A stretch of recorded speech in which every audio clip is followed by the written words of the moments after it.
The thing about working in cybersecurity for the federal government is that nobody in my family actually understands what I do. They never have. To them, I'm just Marcus, the quiet 29-year-old who works with computers and still lives alone in a modest apartment instead of buying a house like my older brother Derek. Derek, the golden child. Derek, who manages a car dealership and never lets anyone forget it. Derek, who bought a 4-bedroom house at 26 and married his high school sweetheart. Derek, who mom introduces as my successful son, while I get Marcus works with computers or something. I stopped trying to explain my actual job years ago. When I first got the position with the Department of Defense's Cyber Command Division, I tried to tell them it was important work. Dad had laughed. So you're like IT support for the government? That's nice, son. Maybe someday you'll get a real career like your brother. They didn't understand security clearances. They didn't understand compartmentalized information. They definitely didn't understand that my worthless laptop contained encrypted access protocols to systems that monitor threats to national infrastructure. But I couldn't tell them any of that. My entire job existed behind walls of non-disclosure agreements and security protocols. So to my family, I was just Marcus who worked with computers and made decent money doing something boring and technical that nobody wanted to hear about. The family dynamics had been this way for as long as I could remember. Sunday dinners at mom and dad's house were a weekly reminder of my place in the family hierarchy. Derek would arrive in his new truck, talking about sales numbers and commissions. His wife Rachel would show off new jewelry. Their kids would run around being adorable. And I would show up alone, drive a 7-year-old sedan, and endure the subtle and not-so-subtle comparisons. Marcus, still renting that apartment? Uncle Tom would ask as if he didn't ask the same question every month. Still single? Aunt Marie would add with fake sympathy. You know, Rachel has a friend. I'm fine, I would say quietly, the same response I'd given for years. The truth was, I made $140,000 a year with full federal benefits and a pension that would make most people weep with envy. I had security clearance that took 18 months of background checks to obtain. I worked on projects that would never make the news specifically because we successfully prevented the disasters. But I couldn't tell them any of that. So I let them think I was the family underachiever. 3 weeks ago things had escalated. Derek had started a new business venture. Some kind of online retail operation he was convinced would make him rich. He'd been asking me for tech advice constantly, which really meant he wanted me to build his entire e-commerce infrastructure for free. Come on, Marcus, he'd said over Sunday dinner. You work with computers all day. This would take you like an hour. Family helps family, right? I don't really do that kind of web development, I'd explained carefully. My work is more specialized. Specialized? Derek had interrupted with a laugh. Dude, you're IT support. Don't make it sound fancy. Can you help me or not? I really don't have time right now. Work has been intense. Mom had frowned at me. Marcus, your brother is asking for help. Surely you can spare a few hours for family? I tried to explain that my current project had me working 12-hour days, that I was literally sleeping 4 hours a night trying to patch a vulnerability in a critical system, that I was under deadlines that had national security implications, but I couldn't say any of that. So it just sounded like excuses. Forget it, Derek had said, waving dismissively. I'll hire a real professional. Someone who actually knows what they're doing. That had stung, but I'd swallowed it like I swallowed everything else. I'd learned a long time ago that defending myself just made things worse. The family had decided who I was and nothing I said would change that narrative. Then last Tuesday I'd made a mistake. I'd been working from home, deeply focused on a security audit that required access to classified systems. My secure government laptop was on my dining room table, connected through multiple layers of encryption and VPN protocols to servers at Fort Meade. I'd taken a break to grab coffee from the kitchen. I was gone maybe 3 minutes. When I came back, Derek was standing in my living room. Jesus, you scared me, I'd said, heart hammering. How did you get in? Used the spare key you gave me last year, he'd said casually, looking around my apartment with barely concealed judgment. Place is kind of depressing, man. You ever think about decorating? I'd quickly closed my laptop, mind racing. What are you doing here? How did you know I was home? Drove by, saw your car. Thought I'd stop in, see if you wanted to grab lunch. He gestured at my closed laptop. Working from home today? Must be nice to have that kind of flexibility. Yeah, I'd said carefully, not mentioning that I'd been up since 4 a.m. dealing with a potential breach attempt. Listen, I'm actually in the middle of something pretty urgent. Always working, Derek had said with an eye roll. When's the last time you just relaxed, man? Maybe that's why you're still single. Girls don't want a guy who's always stressed about his little computer problems. I'd wanted to tell him that my little computer problems this morning involved coordinating with the NSA to track a state-sponsored hacking group trying to infiltrate power grid systems in the Northeast. Instead, I just said, maybe you're right. He'd stayed for 20 minutes talking about his business and how well it was going. It wasn't, I could tell from the stress around his eyes, before finally leaving. I'd made a mental note to get my spare key back. That had been Tuesday. Sunday dinner tonight had started normally enough. Derek had arrived late, in a worse mood than usual. I'd heard him arguing with Rachel in the driveway before they came in.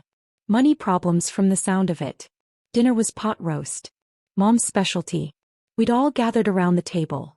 Mom and Dad, Derek and Rachel, their kids, Uncle Tom and Aunt Marie, my cousins Jake and Sophie. Standard Sunday crowd. I'd been quiet as usual, letting Derek dominate the conversation with stories about difficult customers and supplier issues.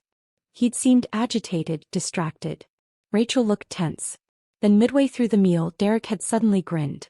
Hey, so I need to tell you guys something, he'd announced. I solved my cash flow problem. Everyone had looked interested.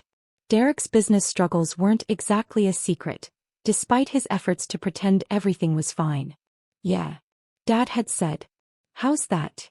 Derek had looked directly at me and something cold had settled in my stomach. So Marcus here had this old laptop sitting in his apartment, Derek had said casually. Just collecting dust on his table. I figured he wasn't using it, right?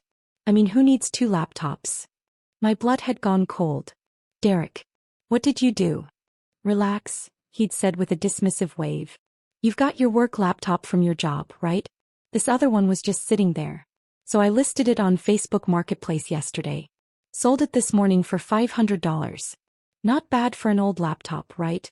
The table had gone quiet. Everyone was looking between Derek and me. You sold my laptop, I'd said slowly, fighting to keep my voice level. The one from my apartment. Yeah, the old one on your dining table. Come on, don't be weird about this. I needed the cash and you clearly weren't using it. Besides, it's just a laptop. You can buy another one with your fancy government salary. He'd actually laughed. Family helps family, remember? My mind had been racing through the implications. That laptop contained encrypted access to classified systems.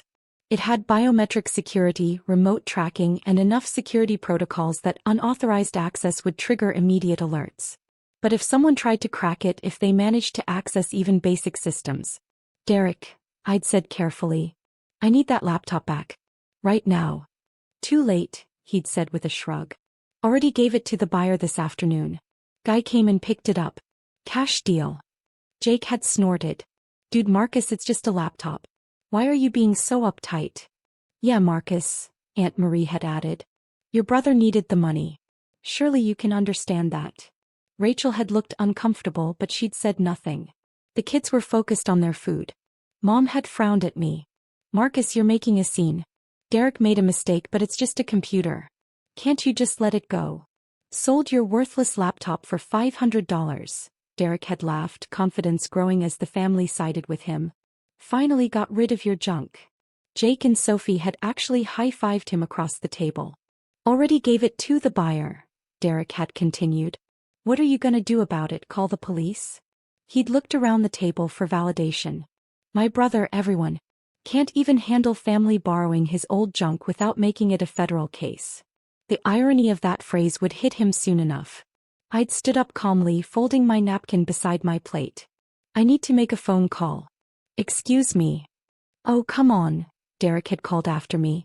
Don't be dramatic. It's just a stupid laptop. I'd walked outside to my car, pulled out my personal phone. Never use a personal device for classified communication, but I had a protocol for emergencies, and dialed my supervisor's direct line. Thompson, she'd answered immediately. It's Marcus Chin. Code Black. My secondary secure device has been compromised. There was a pause. Explain. I'd given her the brief version. Family member took device from my residence without authorization. Sold to unknown buyer. Device is currently unaccounted for. When? She'd asked, voice sharp. Transaction completed approximately 4 hours ago.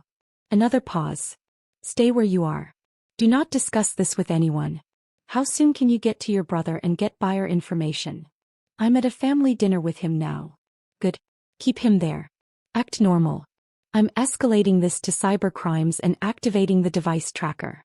We'll have a team to your location within 30 minutes. Understood. Marcus, she'd said, voice softer. This isn't your fault. You followed protocol keeping it in your residence. He committed a federal crime. Do you understand that? Yes, ma'am. This is going to be hard on your family. Are you prepared for that?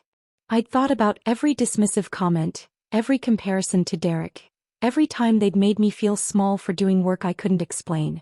Yes, ma'am. I'd hung up and stood in the driveway for a moment, composing myself.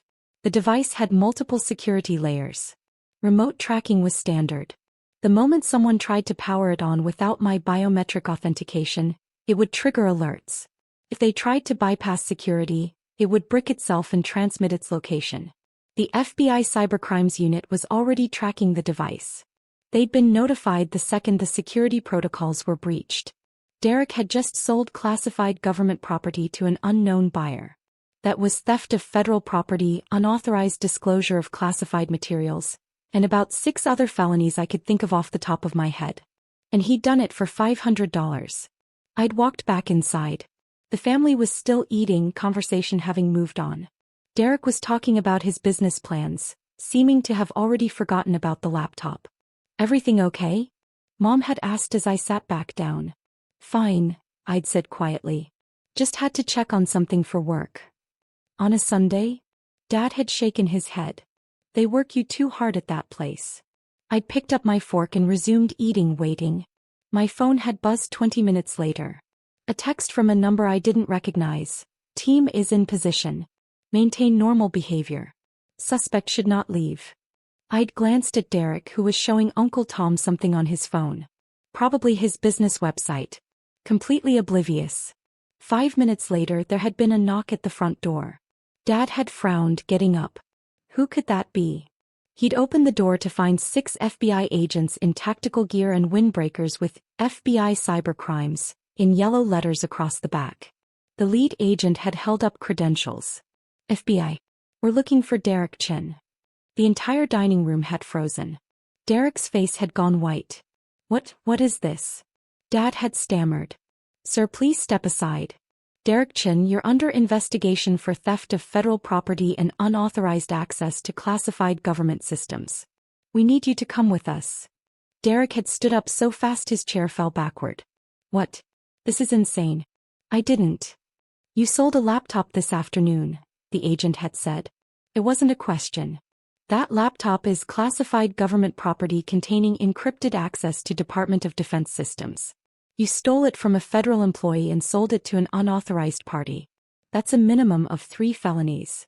I didn't know. Derek had shouted. It was just sitting there. Marcus, tell them. Everyone had turned to look at me. Marcus works with computers, Mom had said weakly. There must be some mistake. The agent had looked at me. Mr. Chin, are you Marcus Chin, Senior Cybersecurity Analyst for DoD Cyber Command, Security Clearance Level TS/SCI?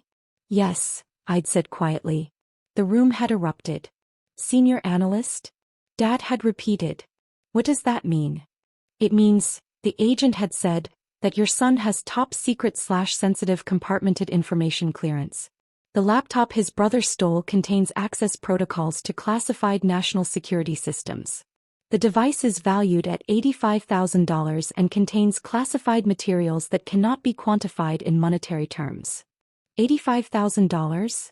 Aunt Marie had gasped. The hardware alone, another agent had said.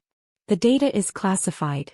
Mr. Derek Chin, we're going to need information about the buyer immediately. Where is the laptop now? Derek had been shaking. I sold it to some guy on Facebook Marketplace. He paid cash. I don't know his name. He used a fake profile probably. You sold classified government property to an unknown buyer, the agent had said flatly. Do you understand the severity of this? I didn't know. Derek had looked at me desperately. Marcus, you never told me. You said you worked with computers. How was I supposed to know? The device, I'd said quietly, has my name and DoD property tags on it. It requires biometric authentication to access. There are 3 different warning labels about unauthorized use. I didn't look. Derek had shouted. I just saw an old laptop. You entered my apartment without permission, I'd continued calmly. Took federal property. And sold it to an unknown party. You never asked if you could take it. I used to borrow your stuff all the time. When we were kids, Derek. We're not kids anymore. Rachel had started crying. The children were confused and scared. Mom was sitting down heavily, hand over her mouth. Dad looked like he was in shock. We've already located the device, another agent said, checking a tablet. Tracking activated when the buyer attempted to power it on. Local law enforcement is moving to that location now. Mr. Derek Chin, you're going to need to come with us for questioning. Am I under arrest? Derek's voice cracked. Not at this time. But you're facing serious federal charges. We strongly advise you to cooperate fully and obtain legal representation immediately. Jake had found his voice. This is crazy. Marcus, tell them this is a mistake. Tell them Derek didn't mean anything. I'd looked at my cousin. He stole classified government property and sold it to an unknown buyer. That's not a mistake. That's a crime. He's your brother. Sophie had shouted. How can you just sit there? He committed a federal crime, I'd said simply. I don't have a choice. Neither does he. Uncle Tom had stood up. Now wait just a minute. This family doesn't turn on each other. Marcus, you need to tell these people this was all a misunderstanding. Sir, the lead agent had interjected. This isn't Mr. Marcus Chen's decision. Federal law is very clear about theft and unauthorized handling of classified materials. Your nephew committed these crimes. The evidence is documented. This isn't a family matter. It's a national security issue. Derek had been put in flex cuffs, for transport purposes, they'd said, and led out to an unmarked SUV.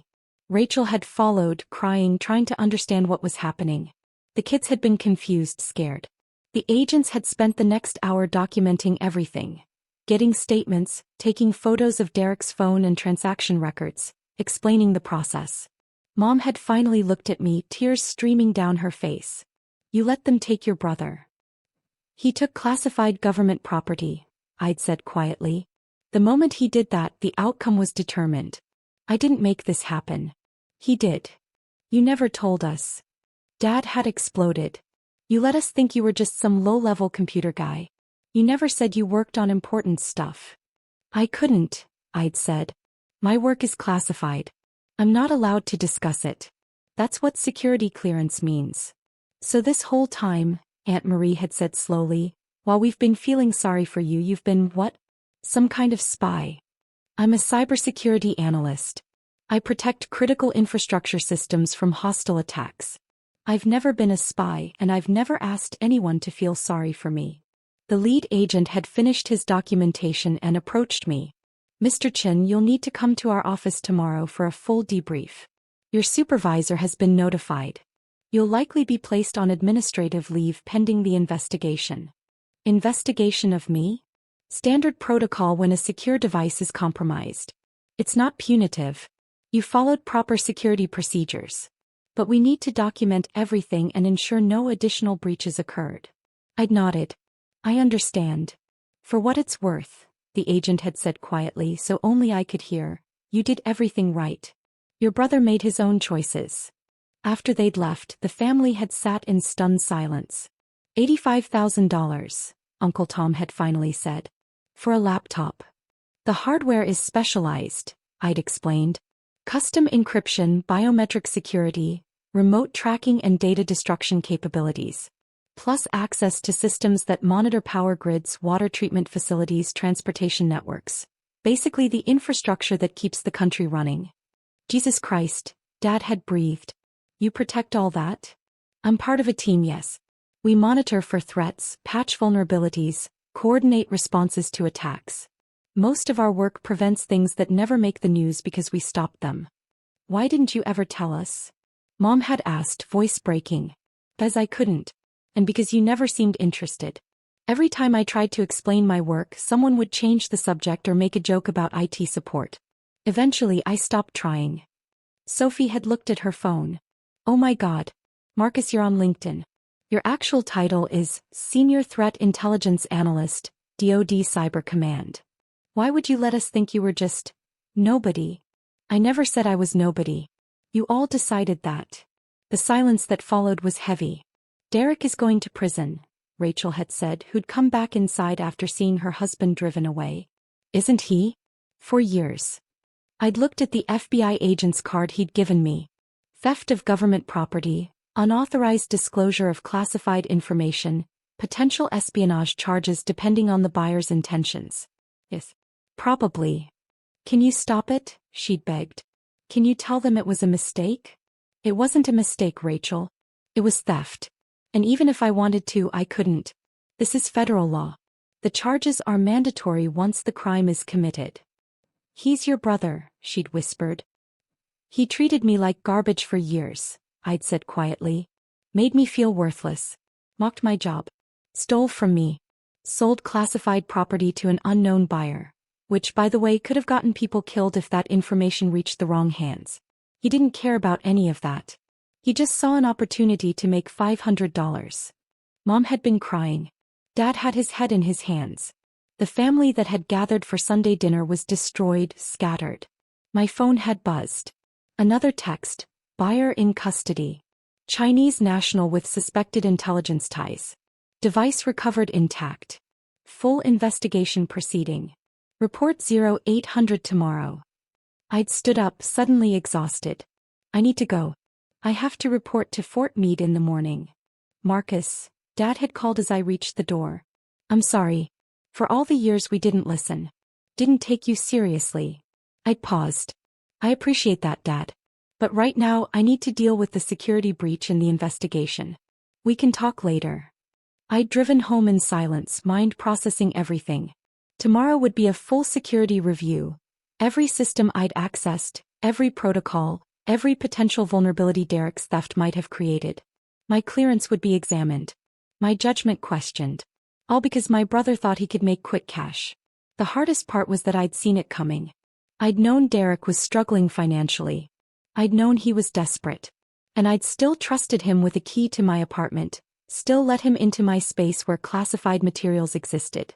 That had been my only mistake. 3 days later, I sat in a conference room at Fort Meade with my supervisor, 2 FBI agents, and a representative from the Office of Personnel Security. The buyer was a Chinese intelligence officer operating under corporate cover, the FBI agent explained. He'd been targeting government employees, looking for opportunities to acquire access to classified systems. Your brother's Facebook listing triggered surveillance algorithms. We had the buyer under watch when he purchased the device. So it was a setup? I'd asked. Not for your brother specifically. But yes, we were monitoring the buyer.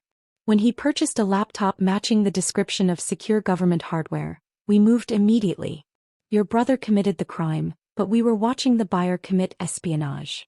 What happens to Derek?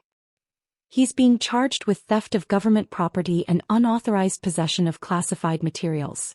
The espionage charges will likely be dropped since he clearly had no idea what he was selling. But the theft charges stand. He's looking at minimum 5 years federal prison, possibly more. And my clearance? My supervisor had smiled slightly. Intact. You followed every protocol. The device was properly stored in a secured residence. You reported the theft immediately. You cooperated fully with the investigation. If anything, this case demonstrates why our security protocols work. The rest of my family doesn't see it that way. Families rarely do, the OPS representative had said. For what it's worth, Mr. Chin, you handled an impossible situation correctly. Your brother put national security at risk for $500. That's not your fault. I'd nodded, but it didn't make it easier. The following Sunday, I didn't go to family dinner. Neither did Derek. He was in federal custody awaiting trial. Rachel had filed for divorce. The kids were staying with her parents. Mom had called 6 times. I'd let it go to voicemail. Dad had texted, "We need to talk about this as a family." I'd replied, "There's nothing to talk about. Derek committed a federal crime. I did my job. That's all there is to it." Uncle Tom had sent a long message about family loyalty, about how I should have warned Derek, about how I was tearing the family apart.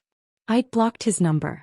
The truth was, I'd spent years being made to feel small by people who didn't understand or appreciate what I did. I'd endured countless comments about my career, my lifestyle, my worth.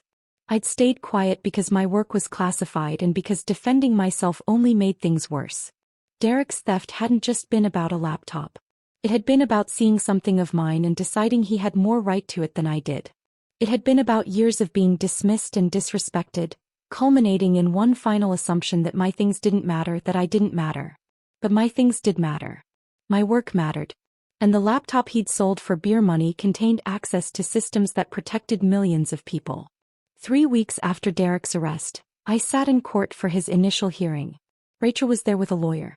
Mom and Dad sat in the back looking older than I'd ever seen them. The prosecutor laid out the charges. The evidence was overwhelming. Derek's own Facebook messages, the transaction records, the photos he'd taken of the laptop to post online, showing clear DoD property markings. "How do you plead?" the judge asked. "Guilty, Your Honor," Derek's lawyer said. "My client wishes to cooperate fully and accept responsibility for his actions." The judge looked at the case file. "Mr. Chin, you stole and sold classified government property to a foreign intelligence officer. Do you understand how serious this is?" "Yes, Your Honor," Derek said, voice barely audible. "I didn't know what it was. I just thought it was my brother's old laptop. But that doesn't excuse what I did. I took something that wasn't mine. I'm sorry." The judge looked at me. "Mr. Marcus Chin, you're the victim in this case. Do you wish to make a statement?" I'd prepared for this. I stood up. "Your Honor, my brother made a choice to take something that didn't belong to him without asking permission. Whether he understood what it was or not, that choice had consequences. I don't believe he intended to harm national security. But I also believe he needs to be held accountable for his actions. I'll abide by whatever sentence the court determines is appropriate." The judge had nodded. "Sentencing will be scheduled for 6 weeks from now. Mr. Derek Chin, you'll remain in custody until that time. This court is adjourned." As they'd led Derek away, he'd looked at me one last time. Not angry. Not pleading. Just defeated. Outside the courthouse, Dad had caught up with me. "Marcus, wait." I'd stopped, turned. "Your mother and we've been talking. We never understood what you do. We never took it seriously. And we're sorry for that." "Okay," I'd said carefully. "But Derek is your brother. 5 years in federal prison. That's going to destroy his life. His kids will grow up without a father. Rachel is already filing for divorce. Everything is falling apart." "I know. Can't you do something? Talk to someone? Get the charges reduced?" I'd looked at my father, really looked at him. Saw the desperation, the pain, the hope that somehow I could fix this. "No," I'd said quietly. "I can't. And even if I could, I wouldn't." Derek made his choice. He stole classified government property and sold it to someone who turned out to be a foreign intelligence officer. People could have died if that information had been compromised. That's not something I can just ask people to overlook because he's my brother. "So you're choosing your job over your family?" "I'm choosing national security over protecting someone who committed a serious crime. That's not about my job or my family. That's about doing what's right." Dad had looked at me like he didn't know me. Maybe he never had. "I don't know if I can forgive you for this," he'd said. "I'm not asking you to," I'd replied. "But understand something, Dad. For years, you and everyone else in this family made me feel like what I do doesn't matter. Like I'm somehow less than Derek because I don't drive a new truck or own a house. But what I do matters. Matters a lot. And the laptop Derek sold for $500 represented access to systems that keep people alive. I'm not apologizing for protecting those systems or for holding him accountable when he put them at risk." I'd walked away then, back to my car, back to my quiet apartment, back to my classified work that my family would never understand. Derek was sentenced 8 weeks later. 4 years in federal prison followed by 3 years of supervised release. He'd serve his time at a minimum security facility in Pennsylvania. Rachel divorced him 2 months after that. The kids would visit him once a month. His dealership job was obviously gone. When he got out, he'd be a convicted felon with a destroyed career and a shattered family. And every bit of it had been his choice. As for me, I received a commendation for my handling of the security breach. My clearance was upgraded. I was offered a promotion to lead analyst with a significant pay increase. I took it. The family stopped inviting me to Sunday dinners. I didn't fight it. Some relationships can't survive the truth. And the truth was that I'd spent years being someone small in their eyes because I couldn't explain who I really was. Derek had stolen from me thinking I was weak, thinking I wouldn't fight back, thinking my things didn't matter. He'd been wrong on all counts. The last communication I had with him was a letter he sent from prison 3 months into his sentence. Marcus, I know you won't forgive me. I don't expect you to. I just want you to know that I finally understand. You weren't just some computer guy. You were protecting important things. And I treated you like garbage for years because I didn't understand. I'm sorry. I know it's too late. But I'm sorry. Derek. I'd read it once, then filed it away. He was right. It was too late. But maybe it had always been too late. Maybe the damage had been done years ago with every dismissive comment and every assumption that I was less than him. The laptop had just been the final proof of what he'd always believed. That my things were worthless, that I was worthless, that taking from me didn't matter because I didn't matter. He'd learned differently. They all had. And now I could finally go back to my work. Important, classified, world-protecting work, without the weight of their judgment. Without the pretense that I was anything other than what I'd always been. A senior cybersecurity analyst who'd stopped an espionage attempt before it could harm anyone. That was enough. It would always be enough.